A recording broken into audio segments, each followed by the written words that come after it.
তেল মশলা ছাড়া মাংসের স্টু কিভাবে বানাবেন সবজি দিয়ে সেটাই দেখাবো। ভীষণ স্বাস্থ্যকর, যারা ডায়েট করছেন এবং যারা কম তেল মশলা পছন্দ করেন তাদের জন্য ভীষণ উপযোগী, আর বাচ্চাদেরও ভীষণ প্রিয়। প্রথমে কড়াই দিয়ে দেবো হাফ কাপ সাদা তেল। তেলটা ভালো করে গরম হয়ে গেলে দিয়ে দেবো দুটো কুচিয়ে রাখা পেঁয়াজ। বড় সাইজের পেঁয়াজ হলে একটা দিলেই হবে। পেঁয়াজটা ভালো করে একটু ভেজে নেব।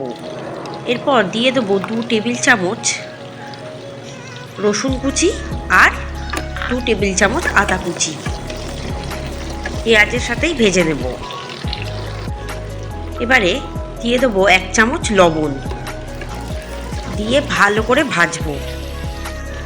এরপর দিয়ে দেবো দুটো কুচিয়ে রাখা টমেটো। টমেটোটা দেওয়ার পর সবজিগুলো যে কেটে নিয়েছি, গাজর, বিনস, ক্যাপসিকাম, আলু, সেটাও দিয়ে দেবো। আমি একটু পরিমাণ মতো সবজি দিলাম, আপনারা বুঝে দেবেন। এবার সবজিগুলোকেও ভালো করে ভেজে নেব। এবারে দিয়ে দেবো 1 টেবিল চামচ জিরে গুঁড়ো, 1 টেবিল চামচ গোলমরিচ গুঁড়ো, দিয়ে ভালো করে এটাকে ভাজবো। সবজিটা ভাজতে ভাজতেই দেখবেন হালকা মজে গেছে, আর খেতেও টেস্ট হয়। এরপর দিয়ে দেবো 300 গ্রাম চিকেন। আমি কারি কাট করে চিকেনগুলো কেটে নিয়েছি, সেটাই দিয়ে দিলাম। চিকেনটা যেহেতু দিয়েছি তাই আমি কিন্তু 1 চামচ লবণও অ্যাড করব, আর দিয়ে দেবো স্বাদের জন্য 1 চামচ চিনি। চিনিটা অপশনাল, ব্যবহার করতেও পারেন নাও করতে পারেন। এবার সবজির সাথে চিকেনটাকেও একটু কষিয়ে নেব। যখন দেখবেন চিকেন থেকে বেশ তেল ছেড়ে আসছে, তারপরে দিয়ে দেবো 1 কাপ, বড় কাপের 1 কাপ উষম গরম জল, দিয়ে ভালো করে এটাকে ডুবিয়ে দেবো যাতে চিকেনগুলো ডুবে যায়। এই পরিমাণেই জল দিতে হবে, আরও হাফ কাপ জল আমি দিলাম। এরপর দিয়ে দেবো 1 চামচ লবণ আর 2-4টে চিনির দানা,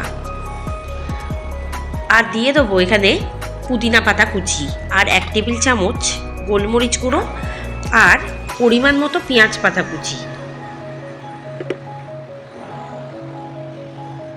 এবারে এটাকে আমি হতে দেবো, প্রায় 15 মিনিট ঢাকা দিয়ে রাখবো। 15 মিনিট পর ঢাকাটা খুলবো।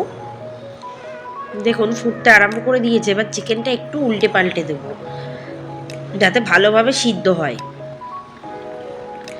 এরপর দিয়ে দেবো 1 টেবিল চামচ মাখন, তাহলে ভালো ফ্লেভার আসে। এবার ঢাকা দিয়ে রাখবো 15 মিনিট। 15 মিনিট পর ঢাকাটা খুলবো।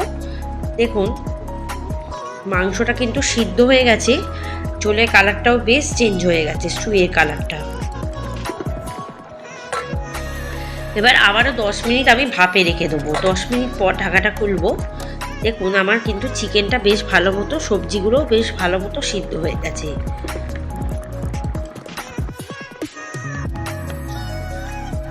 দেখুন একদম কিন্তু চিকেন স্টু অলমোস্ট রেডি। এবারে গরম গরম নামিয়ে সার্ভ করে দেবো। রেসিপিটি কেমন লাগলো জানাতে ভুলবেন না। বয়স্ক থেকে বড়রাও এবং বয়স্ক থেকে ছোটরাও খেতে পারেন এই রেসিপিটি। ভীষণ ভালো লাগবে, আর ভীষণ এটা হেলদি, অনেকক্ষণ পেটে থাকবে। ব্রেকফাস্টটাও বানিয়ে নিতে পারেন। ভালো লাগলে চ্যানেলটিকে সাবস্ক্রাইব করে এগিয়ে নিয়ে যাবেন।